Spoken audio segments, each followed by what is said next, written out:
Subscribe to this podcast to get exclusive access to the after show Shooting the Breeze.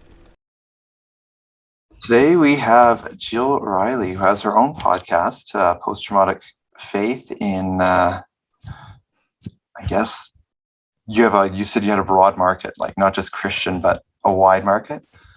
Yes, we are mostly faith-based people, but it includes people from all sorts of faiths, all sorts of backgrounds who define themselves as people of faith. Oh, cool. So why don't you tell us a little bit about yourself, and then just basically what the main purpose of your podcast is, and what you find you get out of every podcast episode. Yeah, so my name is Jill. I live in Billings, Montana, and I have 4 married children and 1 grandbaby. And we have lived here for 25 years now. And it's a big change from where I grew up. I grew up around bodies of water, and Billings, Montana is landlocked. So it's a little bit different. But the podcast really came out of my explorations of my own mental health and my own journey through lots of obstacles, and really wanting to just tell the story of people's hardship, struggle, obstacles, challenges, and where that meets faith and hope and a design for the future. So it's kind of right in that box in between that says, here's what's happened to me, and here's how we got through this. Yeah, and that's very important for people in terms of healing and other people hearing that. Do you Absolutely. find a lot of feedback about that from your listeners? You know, I do. I find that I wish I got more feedback, first of all, but I do find that people are very encouraged to hear about how other people have triumphed and how other people have seen their faith walk them through difficult circumstances, and seen how their challenges have been used for the glory of God, or for their own personal success and success. Yeah, and oftentimes we forget that trauma, like it doesn't just go away. It is a part of us, and it does shape us. Right. But we can't let it control us. And I think that telling your story is one way of not letting it control you. I heard a speaker years ago that said that our circumstances can either refine us or they can define us. And I always have thought about that and thought, I don't want my definition to be abuse victim or, suicide survivor or any of those kinds of things. I want my definition to be in Christ and to be who I'm meant to be, not what happened to me. Does that make sense? Exactly. Yeah, it does. And that's something I dealt with when I was with a Christian counselor, was really changing the way that I was thinking about these things, and the way I was letting it control my life and putting a stop to that. Right. Yeah. So why don't you tell us your testimony and what God is currently doing in your life? Yeah. So my testimony, I'll start, just kind of breeze over the high points, but I was abandoned and in an orphanage in Korea, and was adopted by a family stateside here. And they decided that they didn't want to have me. And so they re-abandoned me. And so I was readopted again within the States before the age of 2. So, anybody who knows anything about child bonding and all of that knows that I was really set up for not being an attached child, to parents. But I was adopted by a family in Reno, had an older brother and older sister who were also adopted. But my father both of my parents were very damaged, very messed up. But my father molested both my sister and I before I was the age of 4 or 5. And my sister was older. And so they divorced within about 2 or 3 years of actually getting me. And my mother headed up to North Idaho to get us away from him. And, but that wasn't, I mean, she was highly physically abusive, very emotionally abusive. She was a very cruel and, most likely mentally ill person. She was just very much a terrorist and a sociopath. And, you know, in addition to so much physical abuse, we were very closeted. Like we were told very much, you know, don't let anybody see, you know, this is, you know, kids take upon themselves the responsibility of being abused because it's what they can control. And so they take it upon themselves and say, you know, hey, I'm the one who was the problem. And so I'm the one who can fix this, when it's not their problem and it's not their fault. And so for me, I took that very seriously and internalized that and say, this is my fault. I'm a bad kid. I'm, you know, and we were, I mean, straight A students, national competitors for this, that, and the other. And I mean, we're kind of, you know, very, very educated, very aggressive in our learning, as she wanted us to be. But, you know, by the time I was 16 and 17, I was suicidal and I was also homicidal. I didn't see how I could get out of any of the situations that I was in alive, or with my mother alive. My brother and sister had since left home, and so I ended up a choir teacher who was a Christian, is a Christian. It took me on a drive around the lake. I lived near a big lake, and she said, you know, are you in any danger? Is somebody hitting you? And so she was the first one I told yes. And she's like, okay, well, you need to leave.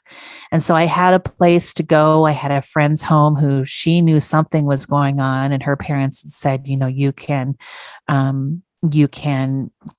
you know, come and stay with us for however long you need. And that started the process of me running away from home, and then ending up in foster care, and back and forth until finally the state returned custody to my mother. And then she abandoned me and said, I don't want to have anything to do with you. And so that was in my senior year of high school. The kicker of this all is that I was raised in a family of faith. I was raised in the church every time the doors were open. We were very, very involved in the church community, but you know, that didn't keep her from beating us or keep her from manipulating our lives and our circumstances at all. At the age of 14, I felt very called into ministry, into vocational ministry. And I very much felt like that I was going to serve God in the church, which was interesting because the church really turned against me when it came down to court cases. I had people from the church come to the court case for custody and stand up and say, you know, this child has no problems. This mother would never do this to this child. We've been in and out of their home so many times, you know. I mean, they literally stood up and testified against me. But, you know, people always ask me, you know, how did you end up spending your life working, you know, serving the church? And I'm like, I've never served the church. I've always served God in the church, and God has to be the priority for me. And if that happens to be in a church, then that's where it is. But anyway, I graduated from high school, went off to Bible college, met my husband a year and a half later, got married at a very young age. We're celebrating our 29th anniversary this year. Awesome. We just celebrated our 15th, so awesome. Yeah, it's pretty special. But I started pastoring a church, started planting a church at the age of 19, and have been somebody's pastor since the age of 17 up until about 7 years ago. And I, pastored and planted 2 other churches, and just was very involved in the church community at large. And then 7 years ago, had a major mental breakdown. All of the abuse and neglect and all of the trauma caught up with me. And anybody who knows about trauma knows that you either deal with it or it deals with you.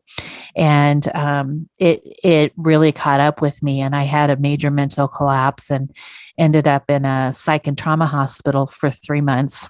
And that really stripped me of not only my job because I couldn't work anymore, but just all the things, all the scaffolding that I felt like held me up, which was my job and my consulting and my ability to parent and all of those things that I thought made me somebody or something, all of a sudden weren't a part of my life anymore because I could barely take care of myself. And so the last 7 years have really been a recouping of trying to figure out, or a rebuilding of trying to figure out what's important and what means a lot to me, and what I and who I'm supposed to be. And so I've started writing and been doing a lot of writing, and started my podcast, Post Traumatic Faith. And those things have been outlets for me to express faith and express the kind of person I want to be, and to highlight stories of people who I think we can all aspire to be more like. So that's the high level 60,000 foot view nutshell of kind of what my life has been like. So I see a lot of my own story in your like in what you're talking about, like especially the writing and doing the podcast. Like it's very healing and therapeutic. it Uh, is, it is. I've found the same thing with that, and people are very good at hiding the trauma. We put on this Yes, facade, and people who are the abusers, well, they have a good way of covering it too, and so I can see that in yes, there as well.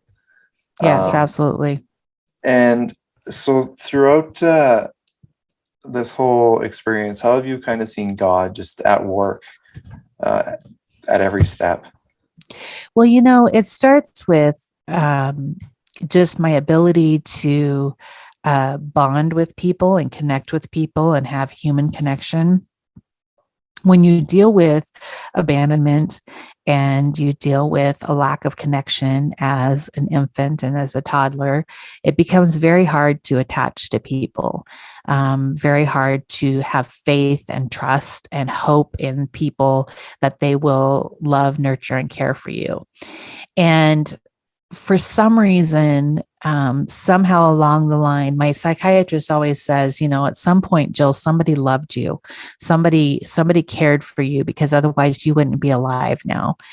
And I think that's true because of everything that I've read and that I know about attachment. Somewhere along the line, somebody cared enough to show me what love looked like.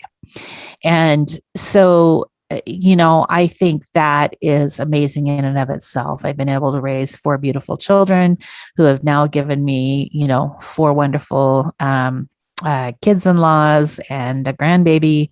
And I love them dearly. And they know I love them. And I think that's been really important. I think the ability to stay in ministry and be in fruitful, positive, life-giving, life-changing ministry from 1990 to 2015 is was a gift, was a total gift. I had great people to work with.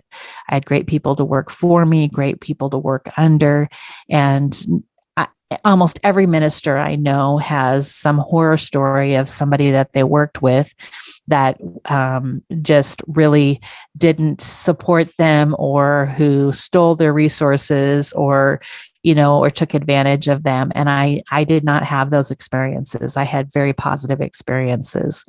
And so I think because of that, and because of the denominations that I worked with, I I was just really, really incredibly blessed. So I think, and then even even going into this last season at having a total mental collapse, I was in a position and in a denomination that said, you need help and we're here to help you. And oh yeah, we'll pay for it, and paid for, well over $100,000 in my treatment just to make sure that I was okay, and just to make sure that my health was intact and my family was intact. That's a complete gift, and that is not the story of every denomination, every church, some people just don't have the resources for it and others just don't prioritize it. I just happened to be in a place that was the case. And so I can really see God at work in helping my health to prosper and thrive under some very difficult circumstances. Yeah, and people don't realize just how important support systems are for those of us who do struggle with mental illness. Absolutely. It's wonderful that you've had that experience. Absolutely. And since then, support. You what? My wife has been a big support for me. That's been wonderful. Yeah. And since then, being diagnosed with mental illness, as subsequently as treatment kind of progressed, coming up with good doctors and therapists and trauma therapists and all of that, I've just been super fortunate, just super, super, super blessed to find people that fit within what I needed at that time. Yeah, that's amazing. And again, like you said, gift, like God just puts people in those places at the right moments. Absolutely. And it's amazing to see all that work through. And that's why I love hearing everybody's stories about these kind of things. It's wonderful to see how much God is at work throughout people's whole process and their journey. Even when they're struggling, God is still there. Yes. So I know mental illness is way more prevalent than what anybody really wants to realize or even like open their eyes to. What hope and advice would you give to those who are just battling with mental illness and think that they're all alone? Well, I think to, in so much as you can, and I really do believe that it's easy to find resources now because of being such a global internet community. Mm-hmm. You can go on and find a Facebook group for anything, but I think networking with other people and just realizing that you aren't the only one that's dealing with it has a large power in elevating your spirit and saying, okay, I'm not the only one struggling, so therefore I'm not alone, is huge. But I think networking interpersonally is really important. But in order to do that, people have to be vulnerable and have to take a risk and say, hey, I deal with depression, I deal with anxiety, I've dealt with suicidality, I've dealt with addiction. I think people have to be honest about that enough so that they can connect with other people and have that touch point that says, I get you, I understand.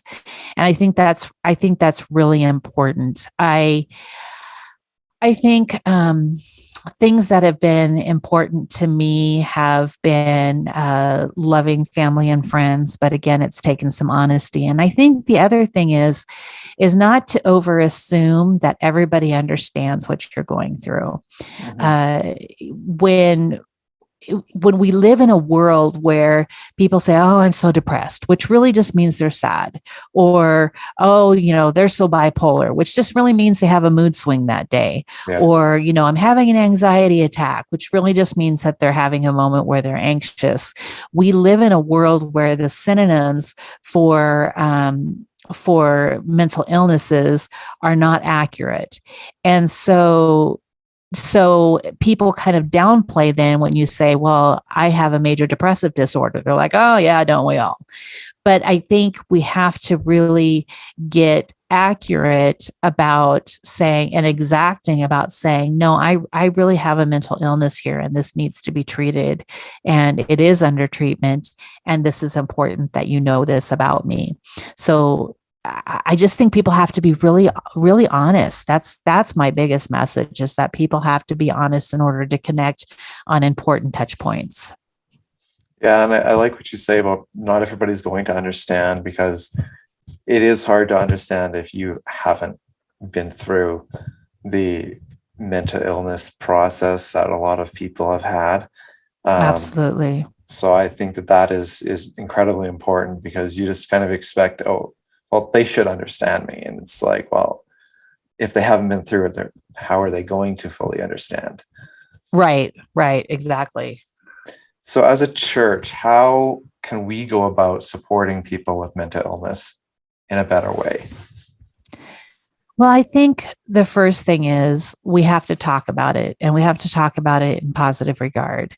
The church has notoriously been very harsh on people with mental illness, which is really interesting because ages and ages ago, the church was the one who cared for people that had mental difficulties. The church was the one that really led the charge on that, and slowly it has become, then we began institutionalizing people with mental illness, and then we began slowly introducing them back into society, but with medication. And it's we've gotten away from our first call, which is to care for the least of these. And so I think that's really important, that the church recognizes this as part of their call, and part of their witness is to care for those who can't care for themselves, or who struggle to care for themselves. So I think that's really important, is to understand it as a part of our calling. I think the other thing is that we need to be able to have spaces where people can connect and say, I'm really sad. And not only am I really sad, but I'm depressed and I can't get out of bed. And without having somebody poo poo that and say, oh, you need to have more faith, joy, read the Bible more. All of those things are helpful, and all of those things are true. That it isn't that that's not true. It's that sometimes the chemicals and the hormones and the things that happen in our physiological body are combating what is happening in our spiritual self. We need to start looking at mental illness not just as this is mental illness and this is physical illness, indicating my body and my head. It's that it is all physical illness, because we are all connected. And so when we talk about one, we can't negate the others. So when we pray for people's physical illnesses, we can pray for their mental illnesses too, and trust that God is still sovereign, and God is still God, and God still heals and works amongst us today.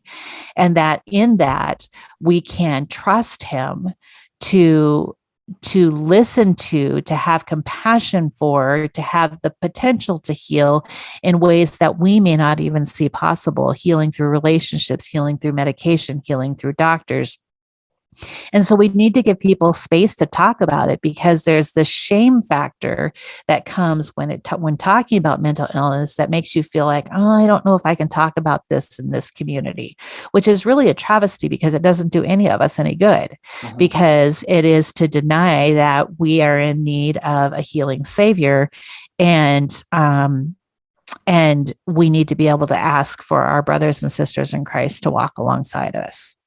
Yeah, I think churches need to have programs in place for exactly that, and just have someone who's able to just sit and listen to people, or visit them in their homes to discuss these kind of things. I think that would be a big step in terms of helping. Huge. That would be a huge step. Yeah. Of course, it comes down to resources again. Not every church Absolutely has those resources. Absolutely. But it doesn't take any resources at all for us to change our mentality about how we refer to and how we talk about mental illness. We've become better at talking about and accommodating and ministering to those who are neurodivergent and who have mental diminished capacity. Now we need to do that with mental health. Yeah, we do. I think that would be, in terms of more than just a Christian community, just broad community, that would go a very long way. Because absolutely, people don't understand it, and they don't get it. And people who are going through it think it's a shame thing, and there's nothing to be ashamed of. It's Well, and the other thing that we need to think of that's not necessarily attached to the church, but something that my psychiatrists have said is they're like, Jill, you have to realize we're dealing with a really rudimentary medicine. The first DSM, so the Diagnostic and Statistical Manual that lists the lists mental illnesses and what they are, didn't come out until 1980.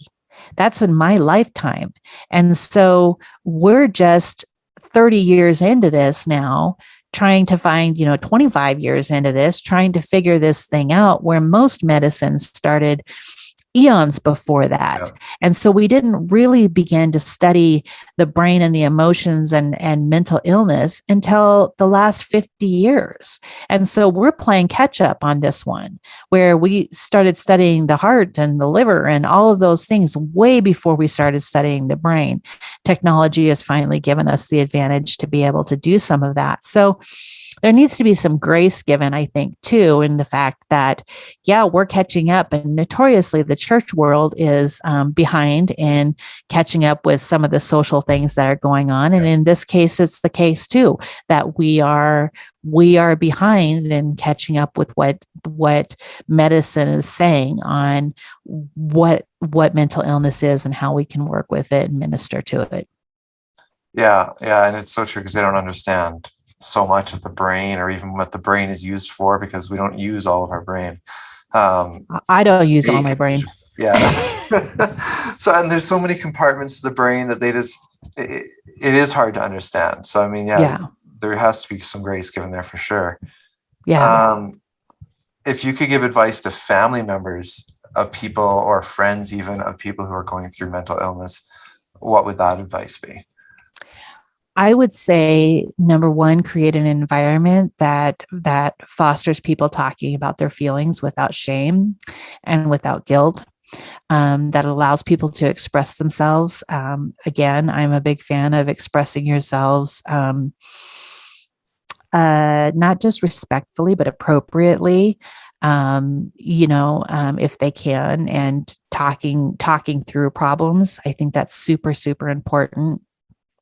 And I think also to make it normative, for people to seek mental health help. Seeing a therapist, seeing a counselor, seeing a pastor, seeing somebody who can help you process feelings, emotions, thoughts, is not a blight on your character or on your Christian witness. It is to seek out help for a part of you that is fearfully and wonderfully made. And I think we have to normalize those conversations without saying, "Oh my gosh, what is wrong with you?" I have a daughter that recently just talked to me about going and seeing a counselor, and I had to reprimand myself because my immediate thought was, "Oh my gosh, what's wrong with you?" And I thought, no, that's not what I think. That's not what I really want. If she wants to talk to somebody and process something, that's okay. In fact, that's more than okay. That is absolutely the right thing to do. But we have to make that normative within our systems to be able to say, do what you need to do to take care of this beautiful creation that God has made. Yeah, it took me a lot of years to come to the point where I was willing to do that, and it took losing a job that I finally was able to just be like, I do need help. I need to go and get help. And my wife was very, very supportive of that, and encouragement of going to see a doctor and getting help. Yeah, that's great. You're right. It's huge to have that in your life, and I think that we need families to be talking about it, like you say. Like my daughter is 7, and she gets very, very emotional, and so I get frustrated. I'm like, "Stop crying," and then my wife would be like, "Why are you crying?" "I don't know." It's just like, okay, well, you're either tired or there's something that you're not telling us. Like, yeah, and let me help you decipher that. yeah, and that's been something we have taken her to see doctors to try and figure things out with her, because she is over anxious, is a lot of it. Is she has anxiety issues. I'm like, well, she comes by that honestly, because I've dealt with that for a long time. So Yeah. it's obviously something genetic that she just So I Yeah. understand her anxiety. I get frustrated with it because I see my own stuff in there and like Right. how I get frustrated with it, like with myself. Yep. Because it's like, why am I Yep. I anxious? know. Like, I don't get it. Why am I anxious? So when I see her dealing with it, I'm just like, well, why are you anxious? Like, Yeah. let's I figure know. this I out know. because I don't want her dealing with the same things I've dealt with for so many years. Yeah. But, knowing what you know now, you have tools to help her to be able to process that better than maybe you were raised under. Yeah. So, Yeah. Well, and back when I was raised, it was a thing where it was like you just didn't talk about it. Like, absolutely. and I know my stepmom had dealt with it for years. My own mom deals with a lot of mental illness stuff too, and it was just something you just didn't talk about. Right. And so now I'm very, very happy that it is becoming more openly talked about, so people can actually process it and get the help that they need. Yeah. Yeah. Sadly, Absolutely. I COVID didn't agree. help that. No, no, COVID didn't help any of us. No, no. But thank you for coming on and sharing this with us. And I really do Absolutely. appreciate it. I get a lot out of talking about this stuff. So it's a healing process for me as well. Do Yes. you Well, have any thank you for final, inviting me. yes. Do you have any final thoughts you'd like to share before we sign off? No, I just think that people need, speaking of COVID, people need human connection and we need spiritual connection. And I think those things are the things that stave off isolation, which exasperates mental illness. And I think the things doing things that you can to connect with other people is super important. Yeah, it is definitely so. Thanks for coming on. We'll have to chat again another time because Absolutely. I Would love enjoyed to. it. Well, I have just been blessed with so many people who are requesting to be on the show, and I'm impressed with how many people want to share their testimonies or what they're doing for the Lord right now. If I haven't got back to you, I promise I will get back to you. I look forward to speaking with each of you and interviewing you, and keep tuning into the show. There's lots of new people that are coming on here, and if you're considering wanting to come on the show, just shoot me an email at tpeters745 at gmail.com, and I will get back to you.